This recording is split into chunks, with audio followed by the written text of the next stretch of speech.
अस्सलाम वालेकुम ख़वातीन और हज़रात, प्रोग्राम बनाम सरकार की नई एपिसोड के साथ राना बॉबी आपके सामने मौजूद है। तमाम देखने वालों का बहुत बहुत शुक्रिया। ख़वातीन और हज़रात, कोशिश हमेशा हमारी ये होती है कि हम हर उस पहलू पर बात करें, हर उस इशू पर बात करें जो ज़ुबान ज़ोद-ए-आम है, जो आप, मैं, हम सब रोज़मर्रा की रूटीन में फ़ेस करते हैं, जो मुआशी हालात हैं, जो इंसान के दूसरे मामलात हैं जिनमें वो डिस्कस तो नहीं किसी से करता, लेकिन वो हालात आप और हम बखूबी जानते हैं। गुज़श्ता दिनों में जो एक मौत जिसने पूरे पाकिस्तान को, पूरी दुनिया को बल्कि झंझोड़ के रख दिया, एक ऐसी एक्ट्रेस जो कि नामवर शख्सियत थी, 9 से 10 महीने तक वो अपने घर में मौत की आगोश में चली गई, मर गई और 10 महीने किसी ने ख़बर नहीं ली, ना उनकी फैमिली ने, ना उनके फ्रेंड्स ने, ना उनके कलीग्स ने, इवन दो हमसाए ने भी कोई खैर ख़बर ना रखी कि ये खातून जो इस घर में रहती है वो कहाँ है। और जिस तरह से आपने स्टोरी के बारे में सुना है कि उनके बिजली के कनेक्शंस काट दिए गए, गैस के कनेक्शंस बंद कर दिए गए, लेकिन उसके बावजूद भी किसी ने भी ये जानने की कोशिश नहीं की कि वो कहाँ है। तो इतनी अनइम्पॉर्टेंस एक इंसान की क्यों होती चली जा रही है?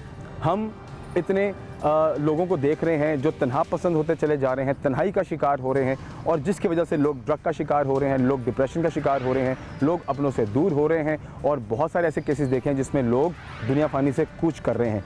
कौन से ऐसे मामलात और हालात हो सकते हैं जिसकी वजह से लोग कॉर्नर होते चले जा रहे हैं, लोग बात नहीं करते, अपने मसाइल अपने घर वालों से डिस्कस नहीं करते, जिसकी वजह से वो डिप्रेशन का भी शिकार होते हैं और इन दी एंड कहीं ना कहीं वो जहनी या जिस्मानी किसी बीमारी का शिकार हो जाते हैं और कई लोग दुनिया से चले भी जाते हैं, जो गुज़श्ता दिनों में हमने देखा।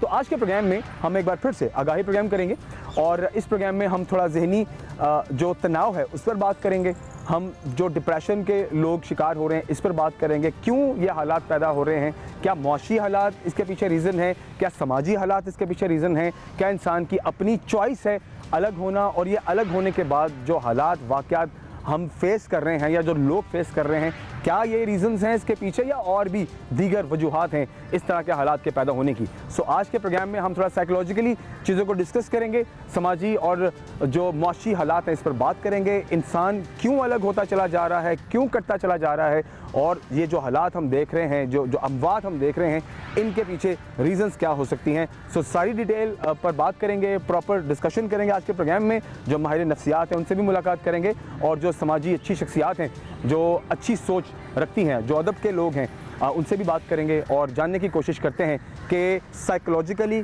और जो बाकी समाजी मामलात हैं किस तरह से इफ़ेक्ट हो रहे हैं इंसानी ज़िंदगी के इस दौर में। आइए आगे बढ़ते हैं, चीज़ें शामिल करते हैं, देखते रहिए प्रोग्राम बनाम सरकार। ख़वातीन हज़रात, प्रोग्राम को आगे बढ़ाते हैं और आज के प्रोग्राम का हमारा जो मेन टॉपिक है उसमें दोबारा से थोड़ी सी रोशनी डालता चलूँ कि इंसान इतना तन्हा क्यों होता चला जा रहा है, तन्हाई पसंद क्यों होता चला जा रहा है, क्यों वो लोगों से नहीं मिल रहा, क्यों वो अपनों से कटता चला जा रहा है और बिलाखिर खालिक हकीकी को जाता मिलता चला जा रहा है।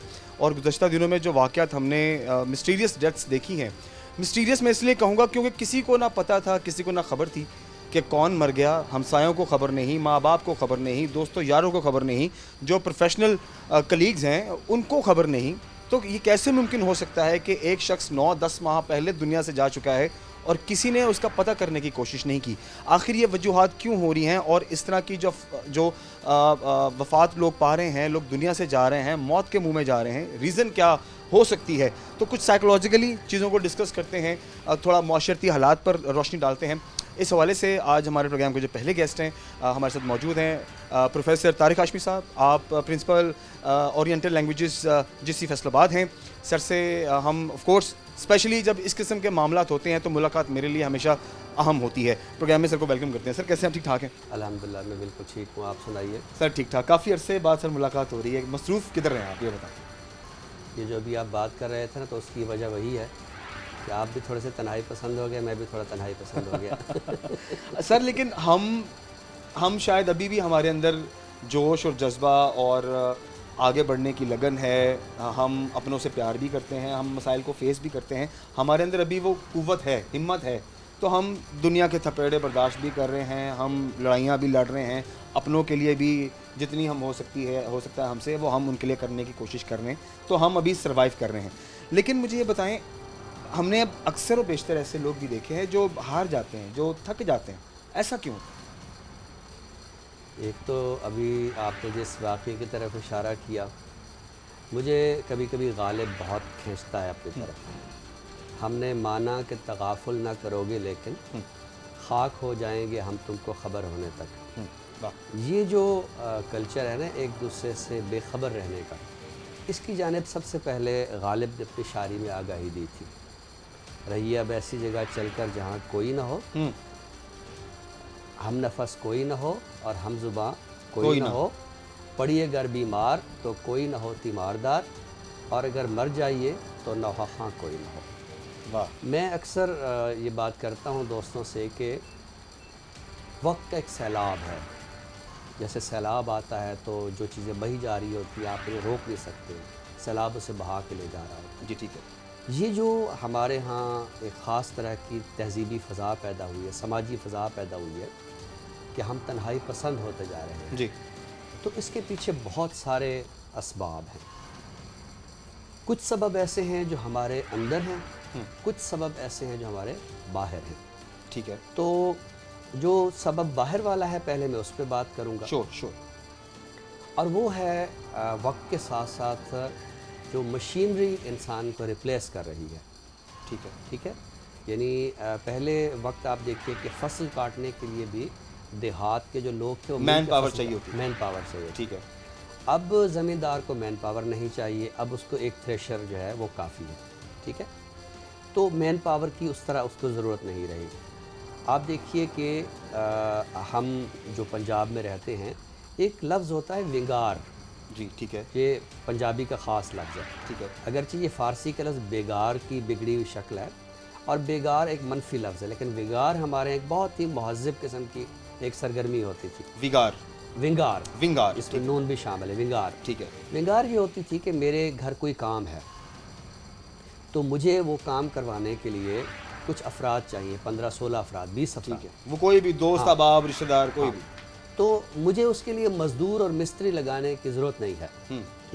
ठीक है कि जो कोई यानी उसका रेलेवेंट आदमी वो तो मुझे चाहिए, लेकिन बाकी काम करने के लिए मैं ऐलान कर देता हूँ कि कल मेरे घर में विंगार है।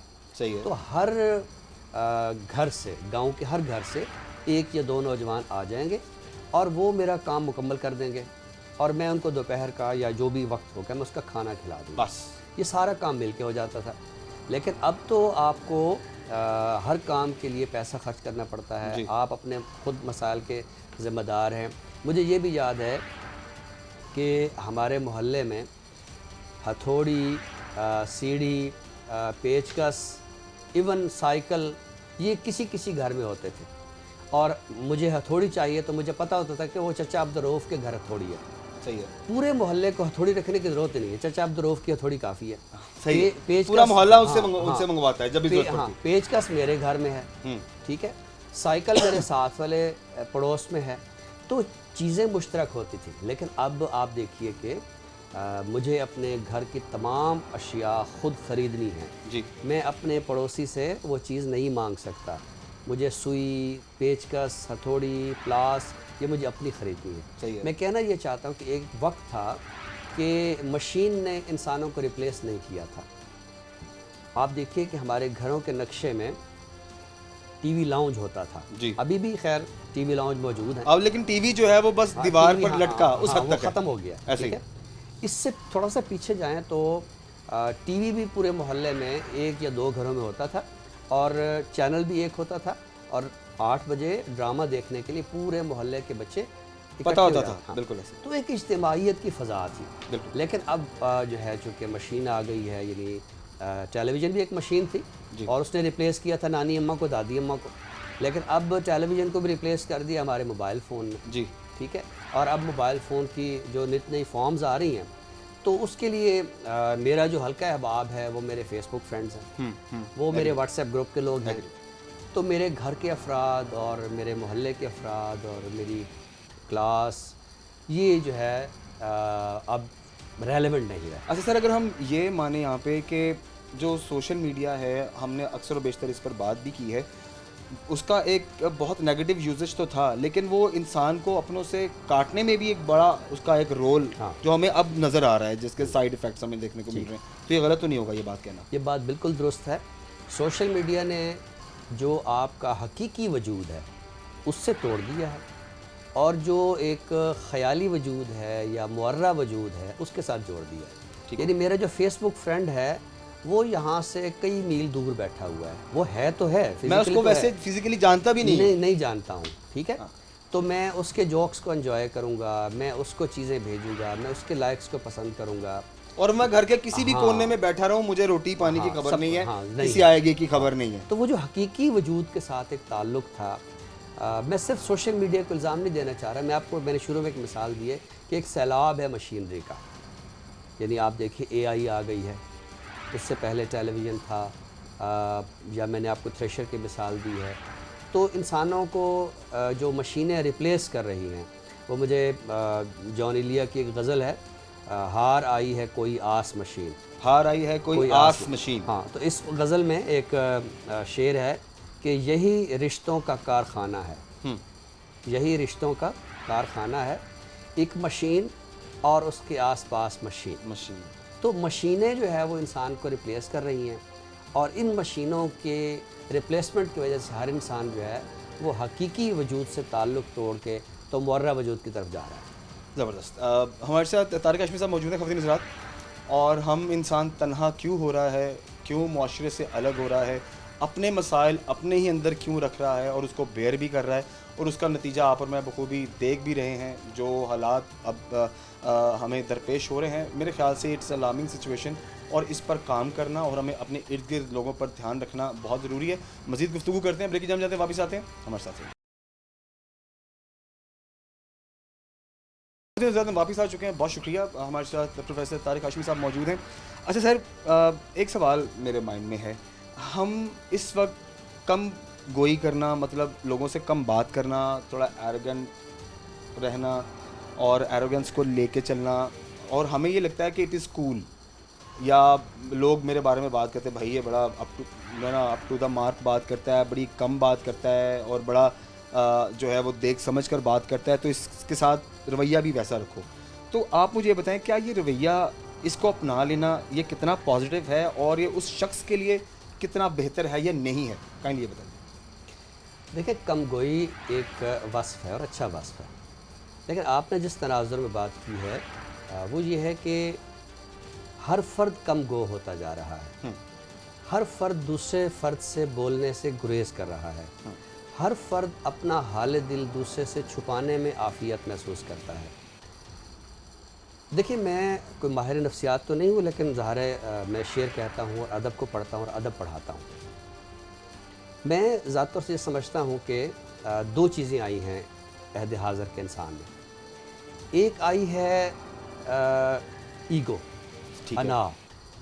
इंसान के अंदर अना बहुत ज़्यादा है, कुछ भी हो जाए नहीं बताऊँगा, नहीं करूँगा। हाँ, आप देखिए कि मैं उस्ताद हूँ। स्कूल ज़माने में हमें अगर कोई उस्ताद सज़ा देता था तो 50 लड़कों की क्लास के सामने सज़ा देता था। हाँ, सही है। वो छड़ी पड़ रही है, वो कान पकड़ रहे हैं, या वो स्कूल सिट स्टैंड हो रहा है, स्कूल असेंबली में सबके सामने हम मुर्गे बन जाते थे, हमें सज़ा मिलती थी। लेकिन मजाल है जो कभी अपने अंदर एक अनाज आ गई हो। अच्छा सर, उस दौर में ये सोच भी नहीं थी? ये सोच भी नहीं थी ना। लेकिन अब ये है कि मैं ये नहीं कह रहा कि इस तरह की सज़ाएँ देनी चाहिए, मैं इस तनाज़ुर में बात नहीं कर रहा, मैं सिर्फ ये कह रहा हूँ कि ईगो नहीं थी, अना नहीं थी। अब आप देखिए कि गुज़श्ता 30-35 बरस में अंग्रेज़ी के एक लफ्ज़ ने हमारे यहाँ एक वरूद किया, बहुत ज़्यादा मकबूल हुआ है, और वो है प्राइवेसी। ठीक है, मी टाइम। हाँ, कि ये मेरा वक्त है, ये मेरी प्राइवेसी है। अच्छा, आप देखिए कि वो बच्चा कि जिसका पेशाब उसकी माँ ने साफ़ किया है, वो माँ को भी कहते हैं मेरी भी एक प्राइवेसी होती है। भाई, माँ के आगे तुम्हारी काहे की प्राइवेसी है? लेकिन नहीं, हम कहते हैं मेरी प्राइवेसी। अच्छा, इस प्राइवेसी के डेवलप होने की भी सबसे बड़ी वजह यही है कि अब जो एक घरों का माहौल है, पहले लोग मिल बैठते थे, अब यह है कि हर एक का अपना कमरा है, उसका अपना अटैच वॉशरूम है, उसकी अपनी अलमारी है, तो उसकी अपनी एक ज़िंदगी है। हमने घर के अंदर बहुत सारे, एक मकान के अंदर बहुत सारे छोटे छोटे मकान जो है वो और बना दिए। एग्री। तो पहले जो था ऐसा नहीं था। तो एक तो आई है अना, दूसरा आप देखिए कि क़ुव्वत बर्दाश्त बहुत कम हुई है। अभी भी जैसे आप शुरू में थोड़ी सी बात कर रहे थे कि हम अभी सर्वाइव कर रहे हैं, तो अब आप देखिए कि हमारे पंजाब कल्चर में जो है जुगत होती है। जी, तो जुगत जब मारी जाती है तो उसमें बाज़ औक़ात इंतहा पसंदी भी आ जाती है। ऐसे ही यानी ज़र्फ़ मसलन- भी बड़ा हाँ, चाहिए। मैंने गुफ्तगू करते हुए आपके वजूद को, आपके चेहरे को, आपकी नाक को, आपके बालों को किसी बहुत बुरी चीज़ से तशबीह दे दी है, लेकिन मजाल है जो आपके अंदर अनाज आ गई हो, ठीक एक है, क्योंकि कल्चर वो था। कल्चर है, हाँ, पता है कि ये माहौल है। हाँ, उसके बाद आपने मेरे हवाले से कोई बात करनी है, लेकिन आजकल आप कोई इस तरह की बात कर लें तो बच्चे इस चीज़ को बर्दाश्त नहीं करते। तो मेरा ख्याल है कि ये जो नफसियाती तौर पर अनाओं की तश्कील है, ये जो वक्त के साथ साथ हमारे आसाब जो है उनके अंदर एक चिड़चिड़ापन लाया जा रहा है, तो हम हर फ़र्द एक सुकून तलब हो गया है कि पहले तो यानी हम जो भी काम करते थे उसमें इज्तिमाइयत होती थी। अब हमारी अना ज़्यादा हो गई है, क़ुव्वत बर्दाश्त कम हो गई है, और घरों की साख्त, हर चीज़ की साख्त कुछ ऐसी होती जा रही है कि हम सब अलग थलग होते जा रहे हैं। अच्छा सर, इसमें एक चीज़ मुझे आप अपनी ज़रूर इसमें अपनी सोच ज़रूर ऐड ऑन कीजिए। मुझे लगता है कि जैसे हमने एक जो इंडिपेंडेंट का वर्ड है कि हर फ़र्द को इंडिपेंडेंट होना चाहिए, वो ख्वाह वो लड़की है ख्वाह वो लड़का है, वो जॉब भी करे, वो काम भी करे, वो पढ़ाई भी करे, वो अपने मामलात को ख़ुद देखे, वो अपने ड्यूज़ को ख़ुद मैनेज करे। ये हम एक सोच रखते हैं कि हमारी औलादें या हमारे बच्चे जो हैं वो इंडिपेंडेंट हों इस मामले में। तो मुझे ये बताएं, क्या ये जो बच्चों को हम अपने आप से अलग करने का ये भी तो एक रीज़न हो सकता है कि बच्चों को हम उनके मसाइल उन पर छोड़ते हैं, वो फिर अपने मसाइल अपने तक रखते हैं, अपने इश्यूज़ अपने तक रखते हैं और हमसे वो शेयर नहीं करते। क्यों? क्योंकि हमने उनको बना ही वैसा दिया है, हमने उनके दिमाग में सोच ऐसी डाल दी है। आप मुझे बताएं, क्या ये किस हद तक पॉजिटिव लगता है आपको, और ये किस हद तक हमारे इस किस्म के मामले में जिसमें मौतें हो रही हैं और 9-9 10-10 महीने पेरेंट्स को नहीं पता, किस हद तक आपको ये इन्वॉल्वमेंट लगती है? देखिए, इंडिपेंडेंट होना बहुत अच्छी बात है।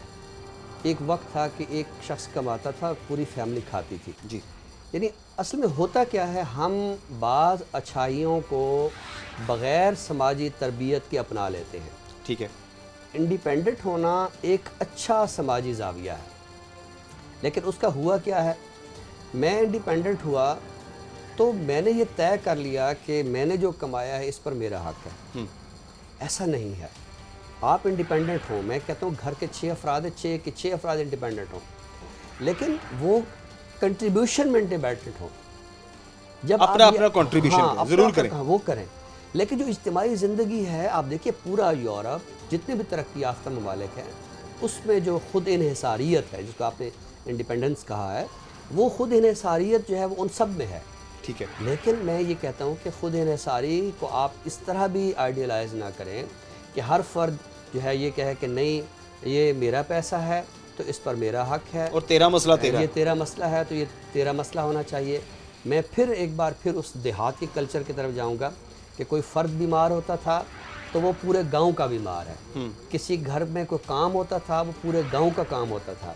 किसी की शादी होती थी तो आप देखिए कि मसलन हमारे गांव में आज भी ये कल्चर है कि कुछ बातों को बहुत सख्त माइंड किया जाता है। मसलन ठीक है। अपने गांव के फ़र्द को शादी की दावत देना माइंड किया जाता है कि तुमने को मेरे अंदर गैरियत महसूस की है कि तुमने मुझे शादी की दावत दी है।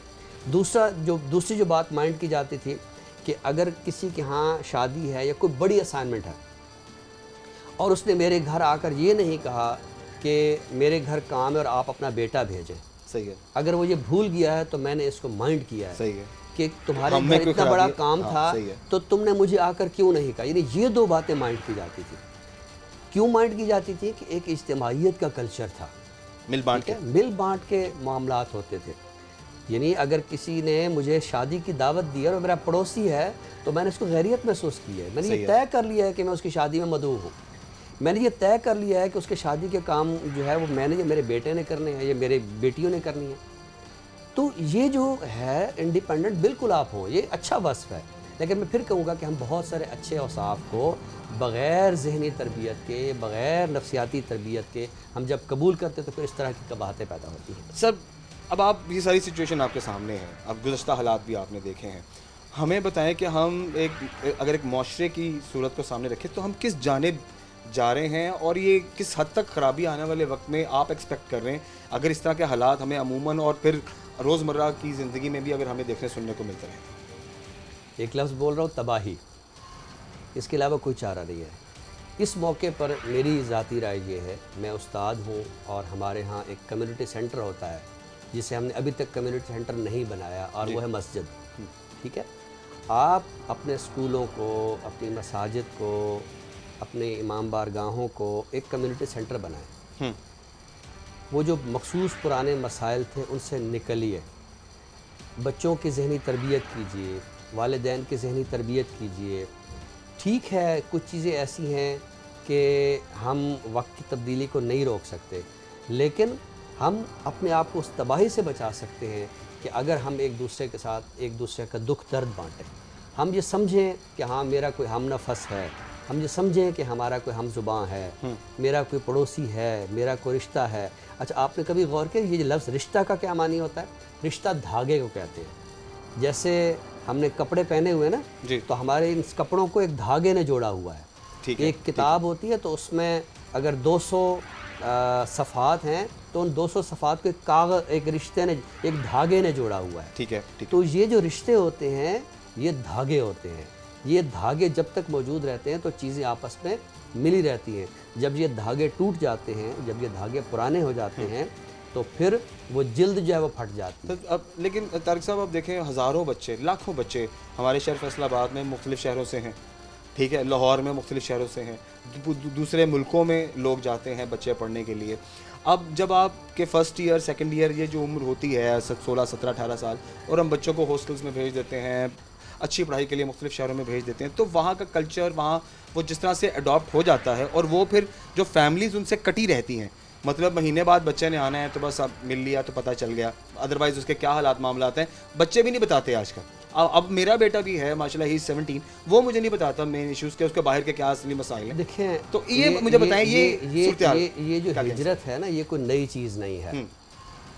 पढ़ाई के लिए, तिजारत के लिए, कारोबार के लिए किसी दूसरे शहर में जाना, ये कोई नई बात नहीं है। सदियों से ऐसा होता आ रहा है। इल्म हासिल करने भी दूसरे शहरों में लोग जाते रहे हैं, तिजारत के लिए भी दूसरे शहरों में जाते रहे हैं। बल्कि उन दिनों में तो ये होता था कि कोई बंदा अगर कहीं बाहर गया है तो उसका 6 महीने तक, साल तक, 2 साल तक, 4 साल तक उसकी कोई खैर खबर ही नहीं होती थी, ना खैर खबर के ज़राए थे। बिल्कुल ठीक है। आजकल तो आप कहीं निकलते हैं तो पीछे आपके पास आप गूगल पे देख रहे होते हैं कि मेरा बेटा जो वो कहाँ लोकेशन भी जा रही है। हाँ। ठीक है, लोकेशन मैं फिर कहूँगा कि हम ये समझते हैं कि शायद ये हमारे दौर में हो रहा है कि बच्चे दूसरे शहर पढ़ने जा रहे हैं, तिजारत के, ये तो सदियों से होता है। आप एक ज़हनी तरबियत कीजिए, तो ये चीज़ें कोई नई नहीं हैं। चूँकि हमारा एक यानी तारीख़ का मुताला उस तरह नहीं होता, तो हम ये समझते हैं कि शायद ये हमारे दौर में हो रहा है। ये हर दौर में होता रहा है। राब्ते रखना, इस्तवार रखना ज़रूरी है। पुराने ज़माने में देखें, फिर मैं कहूँगा, मैं तो शायरी का आदमी हूँ, नामाबर एक लफ्ज़ होता था, कासिद एक लफ्ज़ होता था। तो मशीनरी ने जहाँ आपको दूर किया है, वहाँ आपको नामाबरी और कासिद होने के वो भी दिए, ज़रिया दिया। हाँ, तो सिर्फ एक तरबियत की ज़रूरत है, और उसके लिए अगर हमारे मुआशरे में ये कम्युनिटी सेंटर बनते हैं, हमें अपने निसाबात में फरसूदा चीज़ों को निकाल के इस तरह की जो एक सिविक सेंस जो डेवलप करते हैं, इस तरह के हम अगर मज़ामीन शामिल करें, तो मेरा ख्याल है कि हम उस समाजी तबाही से बच सकते हैं जिसका आपने अंदेशे का इज़हार किया है। ठीक होगा, बहुत बहुत शुक्रिया तारिक साहब आपके कीमती वक्त का। ख़वातीन हज़रात, आज का प्रोग्राम हम थोड़ा इंसानी नफ्सियात पर गुफ्तगू कर रहे हैं।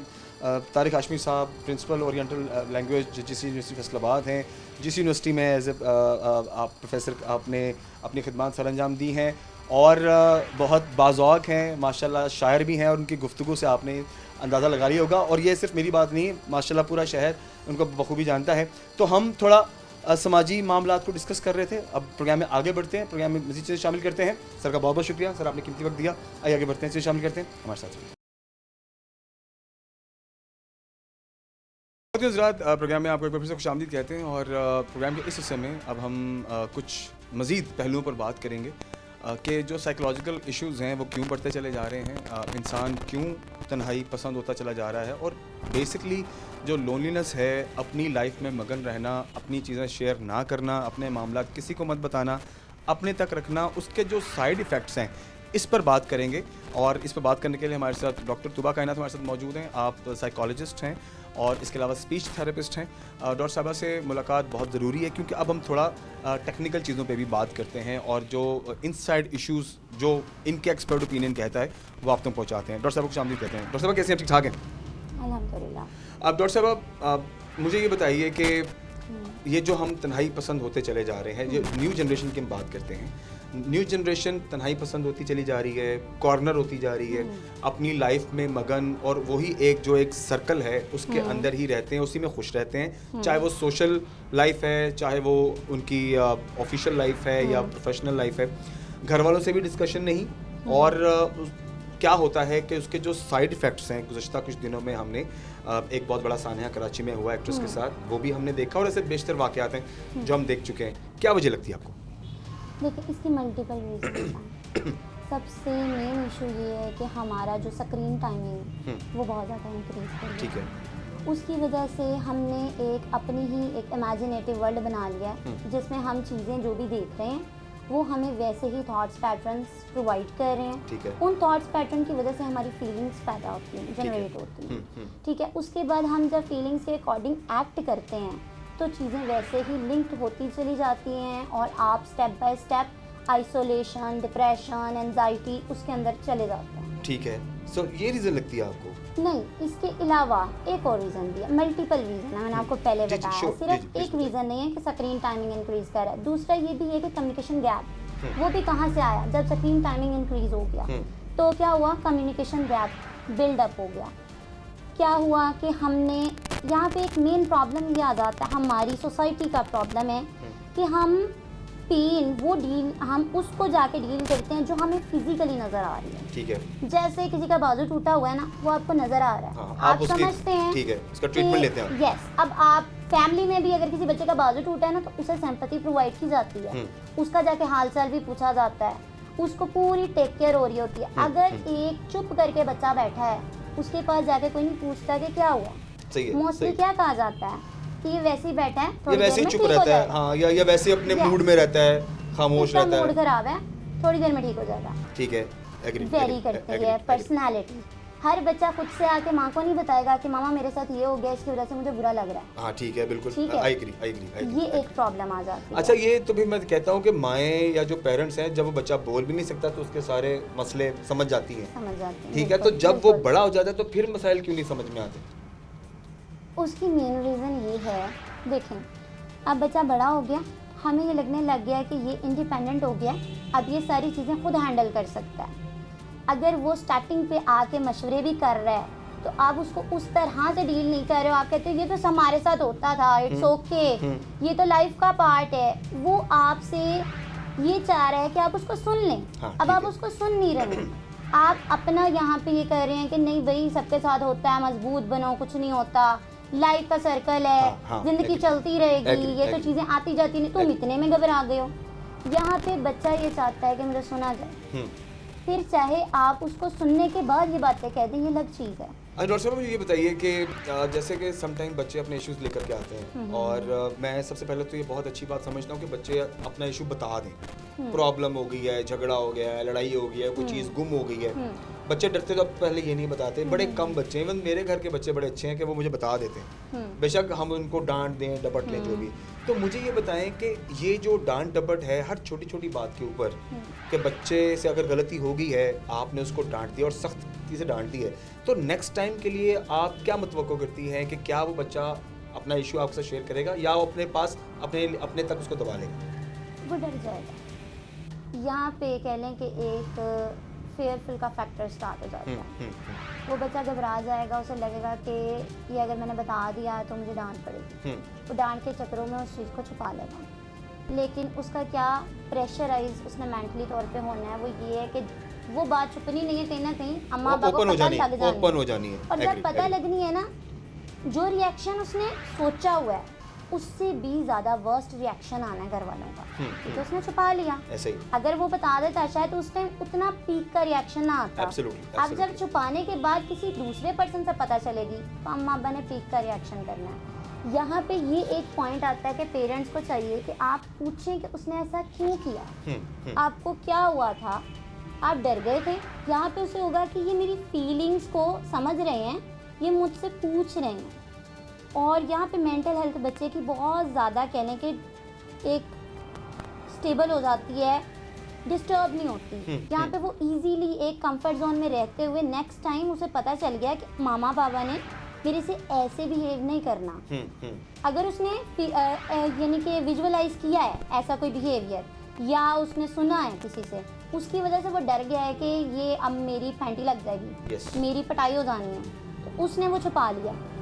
लेकिन जब उसने ये एक्सपीरियंस कर लिया कि मेरे अम्मा अब्बा ने तो मुझे कहा कि क्या हुआ आपको, नेक्स्ट टाइम वो बच्चा इतना केपेबल होगा कि वो अपने किसी फ्रेंड सर्कल में भी बताएगा ना, आप बता दो मामा को, मामा कुछ नहीं कहेंगे। हाँ सही है, एक पॉजिटिव ये एक माइंड रहेगा। पॉजिटिव माइंडसेट घर से ही चलता है। अच्छा, फिर हम इसको क्या ये इसके पीछे ये रीज़न दे सकते हैं कि जो बच्चे फैमिली में इनिशियल स्टेज में या कम उम्री में वो निगलेक्शन का शिकार होते हैं, वो डर और खौफ का शिकार होते हैं, तो जब वो थोड़ी सी एडल्ट उम्र में जाते हैं, 18 प्लस होते हैं, तो अगर कॉलेज यूनिवर्सिटीज़ के या प्रोफेशनल या किसी और बाहर के कोई मामलात में बड़े इश्यूज होते हैं, तो वो फिर डिप्रेशन, एंजाइटी का शिकार होते हैं और घर से छुपाने की बजाय वो खुद अंदर रखते हैं और फिर बड़े बड़े साहनियात जन्म लेते हैं। क्या हम ये बात मान सकते हैं कि ऐसा होता है? बिल्कुल बिल्कुल होता है। हम्म, जब देखें ना, आप ये याद रखें कि अगर 3 ईयर का चाइल्ड है, ठीक है, हमें लगता है कि ये इफेक्ट नहीं होगा, मोस्टली उसमें बिहेवियर इश्यूज आते हैं। अब जो पेरेंट्स हैं वो कहते हैं कि ये बिहेवियर इशू आ रहे हैं, हमें नहीं पता क्यों आ रहे हैं, इसका हमें ट्रीटमेंट करवाना, बिहेवियर थेरेपी चाहिए। हाँ, इस तरफ मैंने बहुत सारे लोगों को देखा है कि वो आते हैं बच्चों ना। को कहते हैं जिनको Yes. हम थेरेपिस्ट के पास लेके जाएं, साइकेट्रिस्ट को दिखाएं कि पता नहीं इसको क्या मसला अब हो गया। यहाँ पे आप बच्चे को बैठा के समझा नहीं सकते कि बेटा ऐसे नहीं, ऐसे कर लो, ऐसे नहीं, उसका वो लेवल ही नहीं है कि आप उसको अंडरस्टैंडिंग शो करवाओ या बातों से समझाओ। उसको वो चीज़ समझ में आनी है जो प्रैक्टिकली आपने करके दिखानी है। एब्सोल्युटली। अब आप उनकी फैमिली को बैठाएं, फैमिली से क्वेश्चनिंग करें, आपको इन्वायरमेंट का पता चल जाएगा कैसा है, घर में क्या है। ये बच्चा चीखता बहुत है, आप थोड़ी सी और कीनली ऑब्जर्व करें, फैमिली से क्वेश्चंस करें, तो आपको पता चलेगा कि फैमिली में जो पेरेंट्स हैं वो आपस में बात करते हैं तो वो चीखते हैं, जो सिबलिंग्स हैं वो चीखते हैं, उसकी वजह से बच्चा चीख रहा है। अगर अब्यूजिव लैंग्वेज बच्चा यूज़ कर रहा है, चले 5 साल का 6 साल का अब्यूजिव लैंग्वेज यूज़ कर रहा है, तो अब तो 3 ईयर के बच्चे के पास वैरायटी ऑफ वर्ड्स होते हैं। यस, वो भी सोशल मीडिया ने सब कुछ दे दिया है। यस, वैरायटी ऑफ वर्ड्स होते हैं। अब वो जब अब्यूजिव लैंग्वेज यूज़ कर रहे हैं, हमारे घर में तो ऐसा होता ही नहीं। तो उनसे पूछें बच्चा बाहर जाता है? नहीं, हमने तो आज तक किसी बाहर नहीं निकाला। तो फिर कहाँ से आ रहा है सारा फिर ये कुछ? कहाँ से आ रहा है? Yes. फिर वो कहते हैं हाँ जी वो ना ये ऐसे करके सीख ली इसने, हम ही बोलते हैं। वो फिर आहिस्ता आहिस्ता खुद ही एक्सेप्ट करते हैं पेरेंट्स, और देन उनको यही हम अवेयरनेस देते हैं कि आप थेरेपी ले रहे हैं, हम बच्चे को लर्निंग दे रहे हैं सारी, उसको थेरेप्यूटिक ट्रीटमेंट दे रहे हैं, लेकिन हमारे पास अब वो 45 मिनट का सेशन ले रहा है, सही है। लेकिन 24 आवर कहाँ रह रहा है वो? पेरेंट्स के पास। घर में। यस। अब घर में हमने तो 45 मिनट पे मेहनत कर दी, हमने तो उसको सारी चीज़ें उसकी ठीक करने की कोशिश की, लेकिन जब वो घर में गया, घर में उसको फिर वैसे ही इन्वायरमेंट मिला, तो जो 45 मिनट की हमारी वो ज़ाया, मेहनत है वो वो ज़ाया। भी ज़ीरो हो गई। नेक्स्ट वो बच्चा आएगा, वो फिर ज़ीरो पे आएगा, और फिर पेरेंट्स आगे से डिमांड करते हैं कि इम्प्रूवमेंट नहीं आ रहा।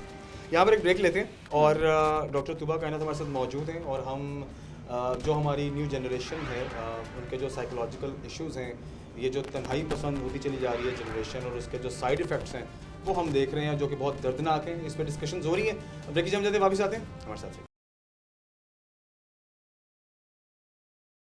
ज़रा बहुत शुक्रिया, हम वापस आ चुके हैं।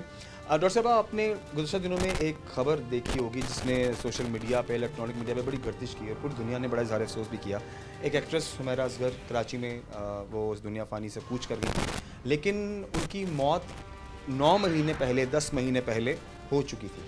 अपने ही घर में वो रहीं, वहीं उनकी मौत हुई। 9 महीने उनसे ना उनके किसी पेरेंट ने रब्ता किया, ना उनके किसी दोस्त ने रब्ता किया, ना किसी कलीग ने रब्ता किया, किसी ने जानने की कोशिश नहीं की कि हुमैरा असगर कहाँ है। मुझे ये बताइए कि ये कैसे मुमकिन हो सकता है, ये क्या पॉसिबिलिटी हो सकती है कि एक फ़र्द जो दुनिया में दोस्त भी रखता है, उसके माँ बाप भी हैं, बहनें भी हैं, उसका एक प्रोफेशनल करियर है, वो एक जगह काम कर रही है, एक्टिव है, एकदम से वो बंदा गायब हो जाता है, आउट ऑफ कॉन्टेक्ट हो जाता है और माँ बाप तक भी रब्ता नहीं करते, कैसे मुमकिन हो सकता है? ऐसा देखें, एक तो पॉइंट यहाँ पे मुझे ये नहीं समझ में आता, जैसे सोशल मीडिया पे आपने भी सुना होगा, मैंने भी सुना है, चलें पेरेंट्स से शायद उनके कांटेक्ट इतने नहीं थे स्ट्रॉन्ग, रिलेशन अच्छा नहीं था अपने हाँ parents के साथ। स्ट्रॉन्ग नहीं था। ठीक है। अच्छा बुरा वो एक अलग चीज़ है, स्ट्रॉन्ग नहीं होगा।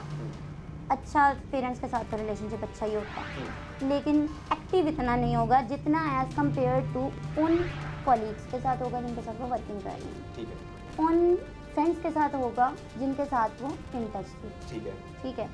अब देखें, पेरेंट्स से चलें एक्टिवली कांटेक्ट नहीं था, उन्होंने शायद इस वजह से अप्रोच नहीं किया, हम चलिए एक बात मान लेते हैं, ठीक है। लेकिन वो फ्रेंड्स कहाँ हैं जिनके साथ वो इन टच थी? बिल्कुल। उन्होंने क्यों अप्रोच नहीं किया? उन्होंने कॉल्स की, चलें जी मोबाइल एक दिन बंद है, 2 दिन बंद है, 3 दिन बंद हफ्ते है। बाद चले बंद हो गया, हफ्ता कॉल्स आती गई जी, हम जी। कह लेते हैं कि बैटरी पूरी थी जी, हफ्ता कॉल्स आती गई 1 वीक उसकी चले वो चलता रहा, उसके बाद वो बंद हो गया। उसके बाद किसी ने इतनी जहमत भी ना की कि जाके एक डल दे के पूछ लें कि क्या बात है। Absolutely, absolutely. अब इसको अगर हम रिलेट करते हैं डिप्रेशन एंजाइटी के साथ, तो यहाँ पे एक फैक्टर ये आ जाता है कि चलें जब इंसान डिप्रेस होता है वो खुद अवॉइड करता है लोग, ठीक है, कॉर्नर हो जाता है कि यार वो अभी किसी से कॉर्नर हो राब्ता नहीं जाता करना। ठीक, है। understood। उसमें मोस्टली क्या होता है, अगर कोई अप्रोच भी करने की कोशिश कर रहा है फ्रेंड, तो वो आप उसको इतने बुरे तरीके से बात कर रहे होते हो कि वो अब आप उसको नहीं पता कि आपकी मेंटल स्टेट क्या है। सही है। उसने हर्ट हो जाना, उसने बैक स्टेप ले लेना, उसने कहने कि यार बेइज्जती भाई हो गई है भाई, अब नहीं राब्ता करना, जी। जब दिल करेगा राब्ता हाँ, करना। उन्होंने कहना है कि चले ये ना अभी मूड में नहीं है, थोड़े दिन बाद इससे रब्ता करना। और आजकल की लाइफ बड़ी कहने के बिजी है, ऐसे ही, जब absolutely। आप अपनी उसमें चले जाते हैं आप बिजी हो गए लाइफ में, अपनी रूटीन में बिजी हो गए, आपके काम है सब कुछ, आप उसमें बिजी हो गए। एक रिश्ता ऐसा होता है जिसमें अपनी औलाद पे नज़र ज़रूर रखनी होती है, वो आ जाते हैं माँ बाप। बिल्कुल, आप फ्रेंड्स जो है खुद सुनते हैं, अम्मा बाप खुद नहीं सुनते हैं। सही है। ठीक वो है, तो कुदरती एक Yes, रिश्ता है, blood बिल्कुल। relation। यहाँ पे अब हमें बैकग्राउंड नहीं पता, हमें रियलिटी नहीं पता। सोशल मीडिया पे आने वाली हर चीज़ रियलिटी नहीं है। आपको कोई कहीं से बात दे रहा है, वो हमारे माशाल्लाह एडिट हो Absolutely, जाती हैं absolutely, absolutely, चीज़ें, agree। वो एडिट करके बता दी जाती हैं। अब मेरे ख्याल से कि उनके पेरेंट्स ने आके वो सब कुछ फादर के जान Statements भी दिए, आए हैं, जी, तो जी। वो मुझे नहीं लगता कि वो इतने निगलेक्टेड हो सकते हैं। लेकिन अब जो हमें नज़र आ रहा है, क्योंकि हम एक्सटर्नल पर्सन हैं, हम वो नहीं हैं, हमारा उनके साथ कोई कांटेक्ट नहीं था, हम उनके दोस्तों में नहीं शुमार होते, हम उनके कॉलीग्स में नहीं शुमार होते, हम उन्हें जानते नहीं। तो यहाँ पे हमारा एक क्वेश्चन मार्क आता है कि हाउ इज़ दैट पॉसिबल? क्या ये आजकल का माशरा इतना एडवांस हो गया है कि हमने अपनी ही औलाद से बिल्कुल उनको निगलेक्ट कर दिया? डॉक्टर साहब, ऐसे बहुत ज़्यादा केसेस होंगे जो अभी सामने नहीं आते। मिसाल के तौर पे बिल्कुल। ऐसे बहुत ज़्यादा कई लोग होंगे जिनके दिलो दिमाग में ऐसे इश्यूज चल रहे होंगे, जो पेरेंट्स से आउट ऑफ कांटेक्ट होंगे, जो कॉर्नर हो गए होंगे, डिप्रेशन एंजाइटी का शिकार होंगे, कोई ऐसे बाहरी मसाइल होंगे जिनसे वो दरपेश होंगे और वो नहीं बताते होंगे अपनी फैमिलीज़ को। तो क्या ऐसा मुमकिन है कि इससे पहले कि हम फिर कोई उमैरा अगर अल्लाह ना करे आने वाले वक्त में देखें, तो उससे पहले ही वो वालिदैन या वो पेरेंट्स या वो कलीग्स जो अपने जिनके रिश्तेदार या जिनकी औलादें मुख्तलिफ शहरों में काम के लिए या पढ़ाई के लिए गई हुई हैं, तो वो हम अपने उस कांटेक्ट को इस्तेमाल रखें, चाहे रिलेशनशिप जैसा भी हो। देखिए, यहाँ पे सबसे इम्पोर्टेंट वही हमारी बात आ जाती है कि एक्टिव लिसनिंग, वो हमें यहाँ पे प्रोवाइड नहीं की जाती, ना पेरेंट्स की तरफ से ना फ्रेंड्स की तरफ से। हमारा आजकल इतना वो सोसाइटी हो चुकी है एडवांस कि वो जजमेंटल बिहेवियर शो करवाती है ओवरऑल, और हर बंदा ही है, Yes। मतलब सिर्फ पेरेंट्स नहीं, आप किसी कलीग से भी बात कर लेंगे तो वो भी फौरी तौर पर आपको डिसीजन दे देगा अपने हवाले से। बिल्कुल। और जब आपको पहले से ही उन्होंने लेबलाइज कर दिया तुम तो डिप्रेशन में हो, आपकी हिम्मत ही नहीं होती। आप कहते हो अच्छा ठीक है, डिप्रेशन में तो ये सब होता है, लेकिन वो डिप्रेशन में रहते रहते उसकी एक वर्स जो कह लें सिचुएशन आती है, वो ये है कि इंसान अपने आप को ख़त्म कर देता है। और वो नॉट एन ईजी टास्क कि आप अपने आप की जान अपने ही हाथों ले लो। जी बिल्कुल, ठीक है। एक नॉर्मल बंदा इस लेवल पे नहीं जा सकता, उसके पीछे लाजमी कोई ना कोई उसकी मेंटल हेल्थ डिस्टर्ब है, Yes। कोई ना कोई उसके पीछे से ट्रेसर है जो कि उसका यहाँ पे उसकी मतलब यहाँ तक उसकी नौबत उसको ले आया है, इस अंजाम तक ले आया है कि उसने अपने आप को ख़त्म कर लिया है। उसे लगता है कि अब इन सब चीज़ों से फरार का एक ही हल है और यही है। क्या मैं खुद कहेंगी को आप? खत्म कर- देखें, इन दी एंड हम, क्योंकि ये वो चीज़ें हैं जो कि एक अवेयरनेस है, हम एक आगाही प्रोग्राम कर रहे हैं, और ऐसे लाखों लोग हैं जिनके बच्चे पढ़ते हैं दूसरे शहरों में, जिनके बच्चे काम करते हैं दूसरे शहरों में, तो अल्लाह ना करे कि किसी को भी ऐसा सानहा या ऐसा वाक़या देखने सुनने को मिले, तो उससे पहले कौन से ऐसे स्टेप्स हैं जिनको फॉलो करना बहुत ज़रूरी है? काइंडली देखने वालों को पैगाम ज़रूर दीजिए। जैसे कि अगर हॉस्टलाइज हैं बच्चे, ठीक है आपके, तो आपको चाहिए कि आप उनसे फ़ोन पर रब्ता रखें और उस रब्ते में ये शो ना करवाएँ कि आप उनसे इंक्वायरी कर रहे हैं। उनको ये शो करवाएँ कि हम आपकी केयर करते हैं, इसलिए आपसे क्वेश्चन कर रहे हैं कि भाई आप कैसे हो। क्योंकि जब आप इंक्वायरी बेसिस पे जाते हो ना बच्चे के साथ, उसको लगता है कि इनको यकीन नहीं है। उनको वो एक फैक्टर भी दें कि हम आप पे ट्रस्ट करते हैं, लेकिन साथ में उनके साथ कांटेक्ट रखें। यस, कांटेक्ट रखें कि भाई आप कैसे हो, आज आपने क्या किया। वो जितना बताना चाह रहे हैं ठीक है, एटलीस्ट कोई उससे पूछ तो रहा है। और वो अगर आपको डिटेल स्टोरी भी सुना रहा है, आप बोर हो रहे हो, ठीक है, आपको काम है कोई भी, आप सुन लें। उसको ये ना कहें कि मैं बाद में बात करता हूँ, मैं बिज़ी हूँ। आप उसी टाइम पे कॉल करें जब आप अपने बच्चे को आधा घंटा दे सकते हैं, उससे बात कर सकते हैं, क्योंकि वो आपसे दूर है, ताकि वो कम्युनिकेशन गैप ना आए। जो communication gap at the end आपको किसी न किसी आइसोलेशन, डिप्रेशन में ले जाता है, किसी न किसी एंजाइटी में ले जाता है। उस कम्युनिकेशन गैप को ख़त्म करने की कोशिश करें। ऐसे ही मेरा सजेशन है फ्रेंड्स के लिए। जब हम फ्रेंड सर्कल में मोस्टली क्या होता है, हम जजमेंटल हो जाते हैं फ़ौरन से। हम एक अपनी राय कायम कर लेते हैं कि और बता देते हैं कि भाई तुम्हें ये मसला है, तुम ऐसा करो, ये चीज़ें छोड़ो, ये करना शुरू करो। उसकी बात नहीं सुन रहे हो आप बस उसको अपनी वो दे रहे हो कि भाई तुम सलूशन दे रहे हैं। आप कभी भी सलूशंस प्रोवाइड नहीं करते, उसको सुनते हैं, एक्टिवली लिसनिंग करें और उससे कहते हैं कि भाई अब इसका क्या हल हो सकता है, आपको क्या लगता है, इससे हम कैसे निकल सकते हैं। यहाँ पे उसे समझ आ रहा है कि इंसान मुझे एक्टिवली सुन रहा है, और फिर उसके बाद आप उसको कहें कि नहीं ये नॉर्मल है, ये चीज़ें लाइफ का पार्ट हैं, कोई बात नहीं, ठीक हो जाएंगी। यहाँ पे उसको ये नहीं फील हो रहा है कि आप जान छुड़ा रहे हैं, क्योंकि आपने उसकी पूरी बात सुन ली। पूरी बात सुने, देन कोई भी आगे जो आपने रिएक्शन देना है वो दें, और हमेशा पॉजिटिव माइंड रह के सजेस्ट करें, क्योंकि मोस्टली हर इंसान रीच आउट नहीं करता थेराप्यूटिक कह लें कि मैनेजमेंट तक, थेराप्यूटिक ट्रीटमेंट तक। तो अगर आपके पास आपका कोई फ्रेंड आ जाता है तो प्लीज़, अगर वो नेगेटिव माइंड के साथ भी बैठा है तो आप कोशिश करें कि उस नेगेटिविटी में भी आप उसको क्या पॉजिटिव चीज़ दिखा सकते हैं। वो होपलेस है, आप उसको क्या दिखा सकते हैं जो उसको उसकी लाइफ में होप पैदा करे, जो उम्मीद उसको दिखाए, उम्मीद की किरण दिखाए उसको, जिससे उसे पता चले कि मैं ज़िंदगी अपनी जी सकता हूँ, मेरी लाइफ है बहुत अच्छी है। और इश्यूज आते रहते हैं, इशू आते रहते हैं। अब ऐसे ही मेरा एक मैसेज होगा कुछ बच्चों के लिए भी, ज़रूरी नहीं है कि ये चीज़ें पेरेंट्स या ये यंग जनरेशन ही फेस कर रही है, ये जो हैं हमारे पेरेंट्स वो भी फेस करते हैं। जब हम ओल्ड एज में चले जाते हैं, मोस्टली हमें भी ज़रूरत होती है कि हमें कोई सुने। बीइंग अ पेरेंट्स, आप चाहते हो कि आपको सुना जाए आफ्टर 40, आफ्टर 50, तब औलाद के पास टाइम नहीं होता। सो मेरी एक रिक्वेस्ट है कि उस टाइम भी थोड़ा सा अपने पेरेंट्स के लिए भी टाइम निकालें, उनको सुन लें। उनका बिहेवियर आपको बुरा लग रहा है, अच्छा लग रहा है, उनको बस सुन लें, अच्छा हाँ जी ही कह दें। उनके लिए ये भी बहुत बड़ी एक ना आपकी तरफ से की जाने वाली सपोर्ट होगी। बिल्कुल। Thank you very much for your precious time doctor Tooba. Khabardar ज़रा प्रोग्राम को ख़त्म करते हैं, और आज के प्रोग्राम में हमने जो इश्यूज़ हैं, जो जहनी मसाइल हैं, उस पर बात की है, रीज़न्स पर बात की है, और जो साइकोलॉजिकल फैक्ट्स हो सकते हैं उन पर बात की है। इन दी एंड में यही बात करूँगा तमाम लोगों से, काइंडली जो कम्युनिकेशन गैप्स उनको ख़त्म करें।